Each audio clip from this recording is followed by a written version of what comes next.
আসসালামু আলাইকুম। আমন্ত্রণ জানাচ্ছি Bangla one TV prime time নিউজে। সাথে আছি আমি পলি পারভিন। শুরুতেই জানাবো এসএনএস হোম লোন সংবাদ শিরোনাম।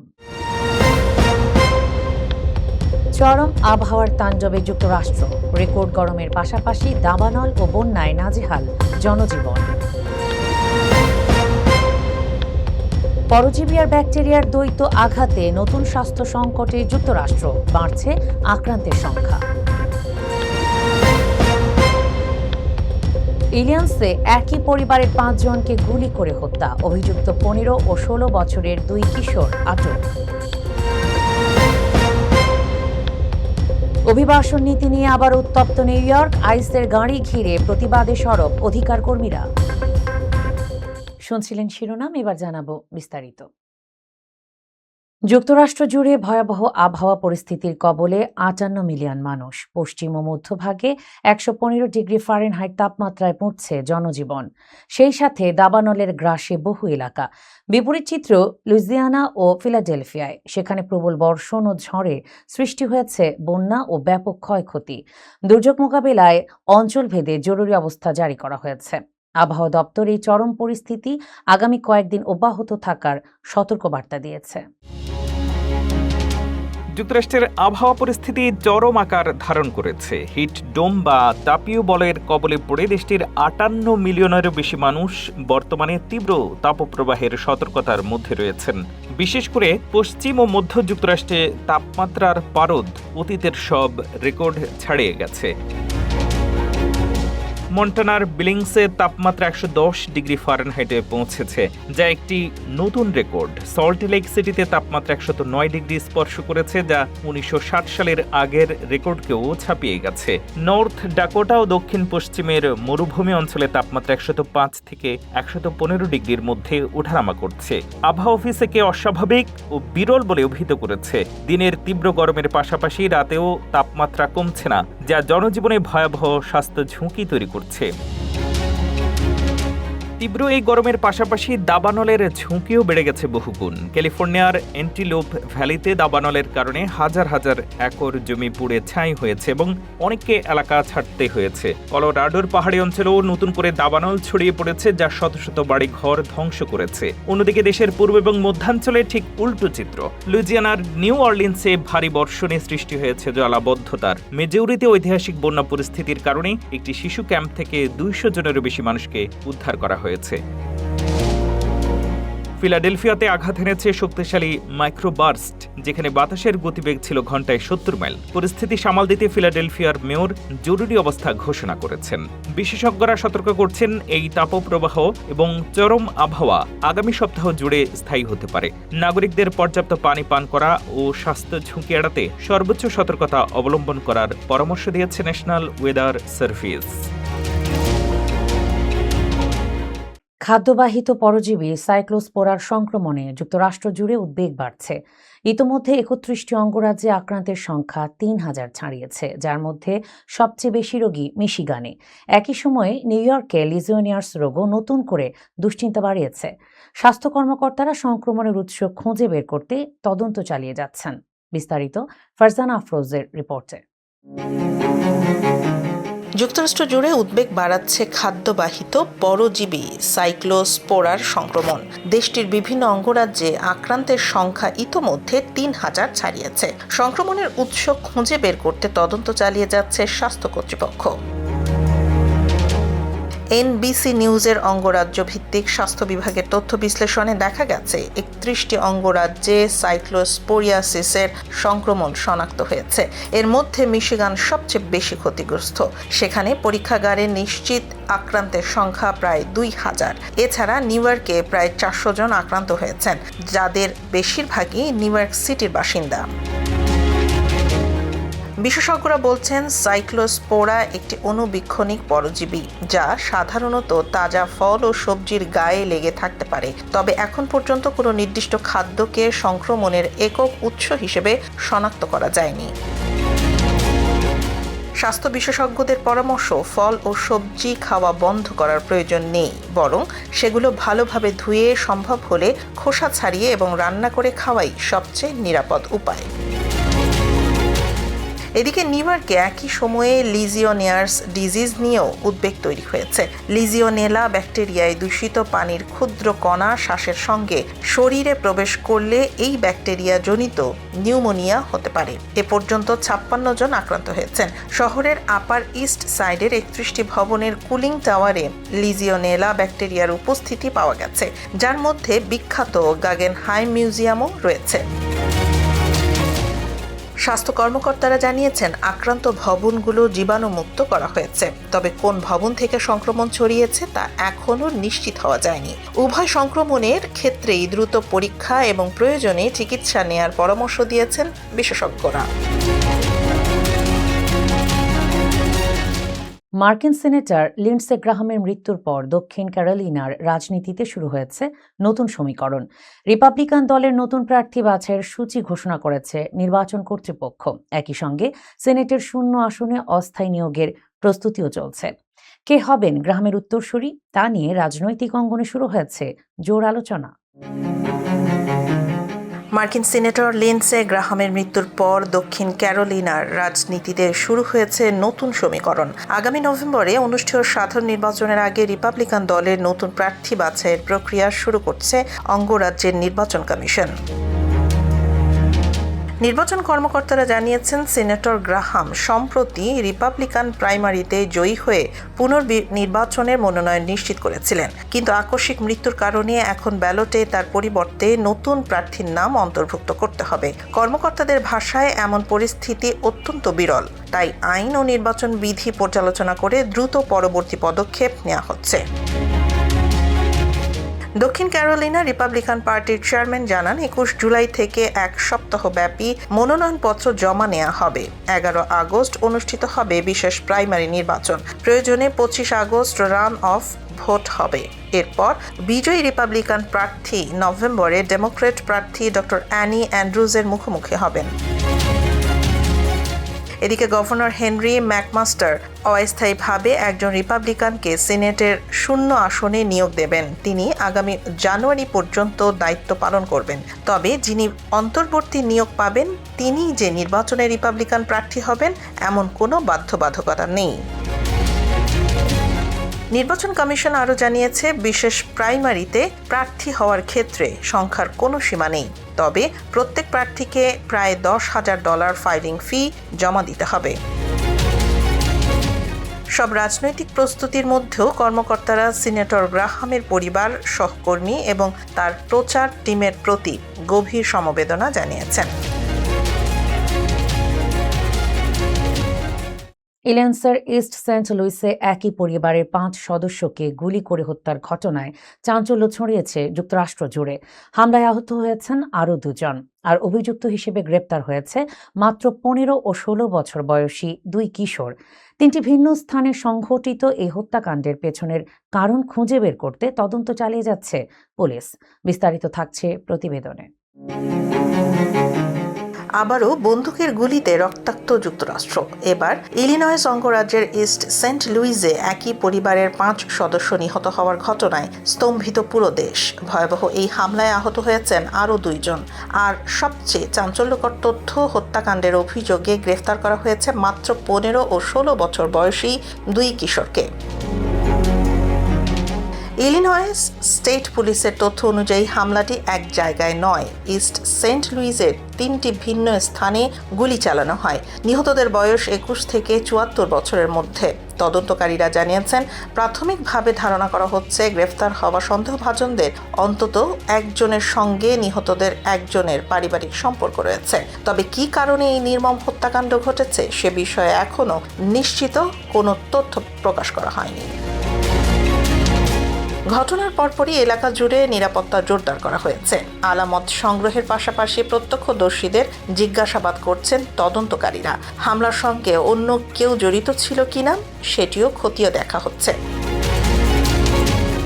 এদিকে ইস্ট সেন্ট লুইসের মেয়র এই ঘটনাকে ভয়াবহ ও নৃশংস সহিংসতা বলে আখ্যা দিয়েছেন। তিনি বলেন, একটি পরিবারের এতজন সদস্যকে হারানোর এই ট্র্যাজেডি পুরো সম্প্রদায়কে গভীর শোকে ডুবিয়েছে। তবে তিনি জোর দিয়ে বলেন, এমন সহিংসতা শহরের মানুষের মনোবল ভেঙে দিতে পারবে না। এ ঘটনা আবারও যুক্তরাষ্ট্রে বন্দুক সহিংসতা, কিশোর অপরাধ এবং অস্ত্র নিয়ন্ত্রণ নিয়ে চলমান বিতর্ককে সামনে নিয়ে এসেছে। পুলিশ জানিয়েছে তদন্ত অব্যাহত রয়েছে এবং নতুন তথ্য পাওয়া গেলে তা আনুষ্ঠানিকভাবে জানানো হবে।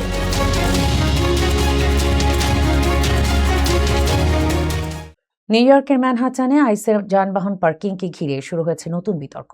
পার্কিং চুক্তির মেয়াদ শেষ হওয়ার পরও কোন গাড়িগুলো সরানো হয়নি এ প্রশ্নে রাস্তায় নেমেছেন অধিকার কর্মীরা। তারা বলছেন এর আড়ালে অভিবাসীদের বিরুদ্ধে নতুন অভিযান চালানোর প্রস্তুতি চলছে। তবে এসব অভিযোগের বিষয়ে এখনো কোনো আনুষ্ঠানিক প্রতিক্রিয়া দেয়নি আইস। নিউ ইয়র্কে আবারও অভিবাসন ও শরণার্থী ইস্যুতে উত্তেজনা ছড়িয়েছে। ম্যানহাটানের পিয়ার 40 এলাকায় মার্কিন অভিবাসন ও শুল্ক প্রয়োগকারী সংস্থা আইএস এর যানবাহন পার্কিংয়ের প্রতিবাদে বিক্ষোভ করেছেন একদল কর্মী ও অধিকার কর্মী। বিক্ষোভকারীদের অভিযোগ, আইসের একটি পার্কিং চুক্তির মেয়াদ গত 30 জুন শেষ হলেও সংস্থাটির গাড়ি এখনও ওই এলাকায় রাখা হচ্ছে। তাদের দাবি, ম্যানহাটানের এই এলাকা থেকে শহরের বিভিন্ন দুর্বল জনগোষ্ঠীর এলাকায় অভিযান পরিচালনার প্রস্তুতি নেওয়া হচ্ছে। বিক্ষোভে অংশ নেয়া লরি ডেল রিয়ার বলেন, নিউ ইয়র্ক একটি স্যাংচুয়ারি সিটি বা অভিবাসী বান্ধব শহর, তাই আইসের গাড়িগুলোকে শহরের পার্কিং আইন মেনে চলতে বাধ্য করা উচিত। তার অভিযোগ, ফেডারেল আইন শৃঙ্খলা বাহিনীর নম্বর প্লেট ব্যবহার করে আইসিই নিয়মিত স্থানীয় পার্কিং আইন লঙ্ঘন করছে।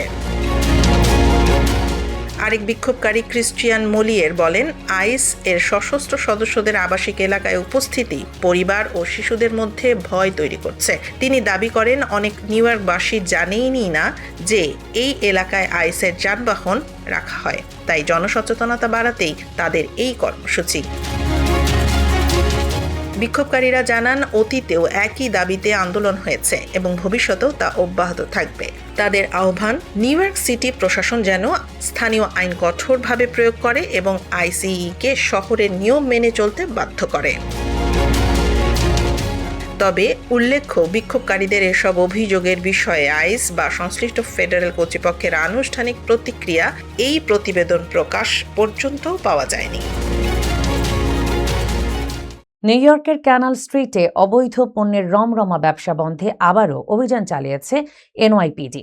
পুলিশ ফুটপাত থেকে বিপুল নকল ও চোরাই পণ্য বাজেয়াপ্ত করলেও ব্যবসায়ীদের অভিযোগ, অভিযানের মাত্র 30 মিনিট পরেই বিক্রেতারা আবার পসরা সাজিয়ে বসে পড়েন।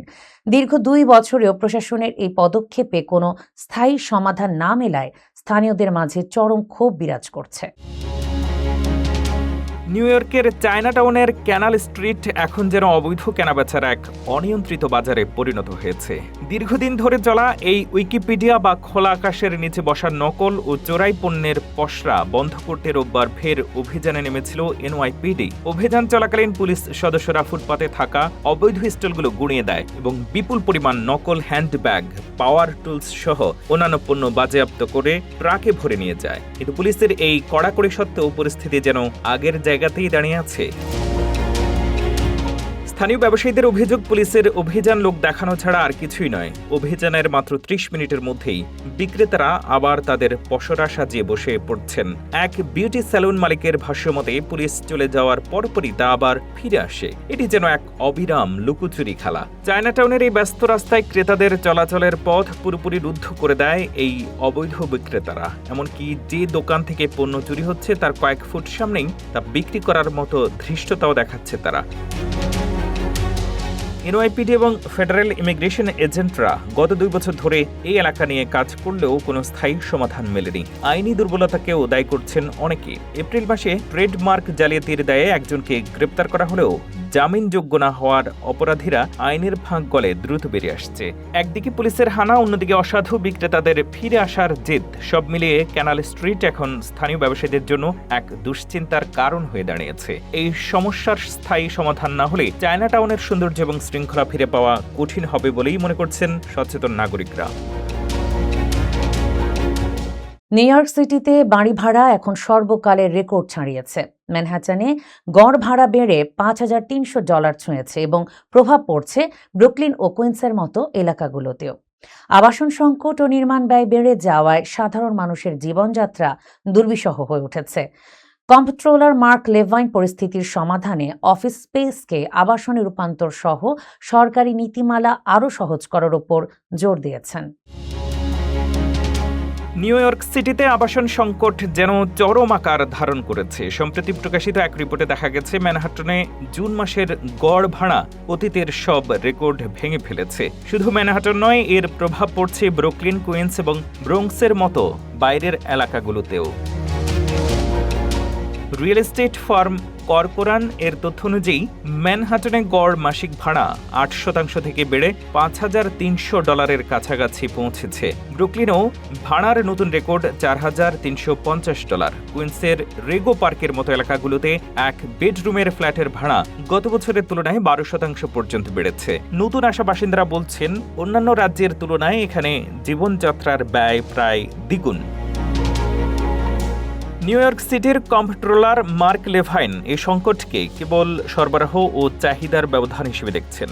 তার মতে, পর্যাপ্ত নতুন আবাসন না থাকাই এই ঊর্ধ্বগতির মূল কারণ। নিউ ইয়র্কে নতুন আবাসন নির্মাণ অত্যন্ত ব্যয়বহুল। প্রতি ইউনিট তৈরি করতে খরচ পড়ছে $7,50,000 থেকে এমনকি $10,00,000 পর্যন্ত।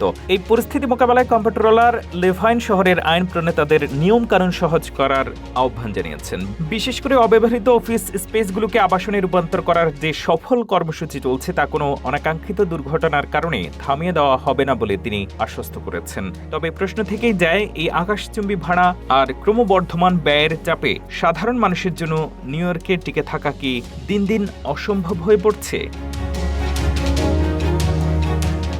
যুক্তরাষ্ট্রের মিশিগানে বাংলাদেশি কমিউনিটির উদ্যোগে প্রথমবারের মতো উন্মুক্ত স্থানে 3 দিনব্যাপী ওয়াজ মাহফিল ও কিরাত প্রতিযোগিতার আয়োজন করা হয়েছে। ধর্মীয় শিক্ষা, পারিবারিক মূল্যবোধ এবং কমিউনিটির ঐক্যের বার্তা ছড়িয়ে দিতে এই ব্যতিক্রমী আয়োজন ঘিরে ইতোমধ্যেই ব্যাপক উৎসাহ তৈরি হয়েছে। বিস্তারিত রিপোর্টে। যুক্তরাষ্ট্রের মিশিগানে বাংলাদেশি কমিউনিটির উদ্যোগে প্রথমবারের মতো আউটডোরে 3 দিনব্যাপী ওয়াজ মাহফিল ও কিরাত প্রতিযোগিতার আয়োজন করা হয়েছে। আগামী 17, 18 এবং 19 জুলাই বাংলাদেশ এভিনিউ সংলগ্ন বায়তুল মোকাররম মসজিদ মাঠে প্রতিদিন আসর থেকে ঈশা পর্যন্ত এ ধর্মীয় আয়োজন অনুষ্ঠিত হবে।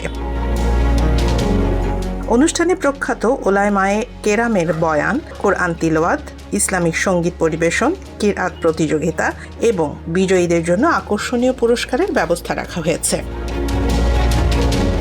আয়োজকদের দাবি, মিশিগানে বাংলাদেশি কমিউনিটির উদ্যোগে উন্মুক্ত স্থানে এত বড় পরিসরে এমন ওয়াজ মাহফিল এর আগে অনুষ্ঠিত হয়নি। বিভিন্ন মসজিদ, সামাজিক ও ধর্মীয় সংগঠনের আলেমদের অংশগ্রহণে ইতোমধ্যে কমিউনিটিতে ব্যাপক উৎসাহ উদ্দীপনা সৃষ্টি হয়েছে। আমরা চাই আমাদের সন্তানরা ইসলামের শিক্ষা এবং সুন্দর চরিত্র সম্পর্কে জানুক। এমন ওয়াজ মাহফিলে তাদের জন্য অত্যন্ত উপকারী হবে বলে আমরা বিশ্বাস করি। সবাই দলে দলে ওয়াজ মাহফিলে আসবেন, এই প্রত্যাশা রইল। আয়োজকদের ভাষ্য, এটি শুধু একটি ওয়াজ মাহফিল নয়, বরং কমিউনিটিকে ঐক্যবদ্ধ করা, নতুন প্রজন্মের কাছে ইসলামের সৌন্দর্য তুলে ধরা এবং পারিবারিক ও সামাজিক মূল্যবোধ জাগ্রত করার একটি সম্মিলিত উদ্যোগ। সম্মানিত মিশিগানবাসী, আপনারা শুনে খুব বেশি খুশি হবেন। বাংলাদেশি কমিউনিটির উদ্যোগে এই প্রথম মিশিগানের ইতিহাসে কনান্টে বাংলাদেশি অ্যাভিনিউতে সকল ধরনের ওলামায়ে কেরাম এবং সকল বাংলাদেশি মসজিদে ইমাম সাহেবগণ, কমিউনিটির মুরব্বীগণ এবং যুবকদের উদ্যোগে 3 দিনব্যাপী ওয়াজ মাহফিল এবং কিরাত প্রতিযোগিতার আয়োজন হতে যাচ্ছে জুলাই 17, 18 এবং 19। আমাদের উদ্দেশ্য হলো যাতে আমাদের নেক্সট জেনারেশন, আমাদের যুবকরা যাতে দিনের পথে থাকে, সত্যের পথে থাকে এবং আমাদের পজিটিভ কালচার তাদের কাছে প্রমোট করাটাই আমাদের উদ্দেশ্য। আমরা চাই আগামীতেও যাতে আমাদের যুবকরা, আমাদের নেক্সট জেনারেশন যাতে সবাই এই আয়োজন ধারাবাহিকভাবে চালিয়ে যান। আপনাদের কাছে সবার কাছে অনুরোধ থাকবে, জুলাই 17, 18, 19 আপনারা সবাই 3 দিনব্যাপী এই ওয়াজ মাহফিলে সবাই চলে আসবেন। আপনাদের সাথে দেখা হবে, কথা হবে। জাযাকুমুল্লাহ খায়র। তাদের মতে, প্রবাসে বেড়ে ওঠা শিশু কিশোরদের ধর্মীয় ও নৈতিক শিক্ষার পাশাপাশি ইসলামী সংস্কৃতির সঙ্গে সম্পৃক্ত রাখতে এ ধরনের আয়োজন সময়ের দাবি। পরিবার, মসজিদ ও কমিউনিটির সমন্বিত উদ্যোগের মাধ্যমে নতুন প্রজন্মকে সঠিক মূল্যবোধে গড়ে তুলতে এমন ধর্মীয় সমাবেশ গুরুত্বপূর্ণ ভূমিকা রাখতে পারে।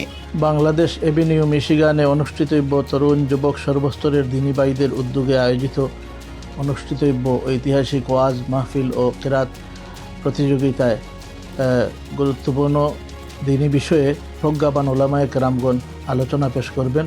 উক্ত মাহফিলকে সফল ও সুন্দর করার জন্য সর্বস্তরের মুসলমানদের প্রতি আমি উদাত্ত আহ্বান জানাই।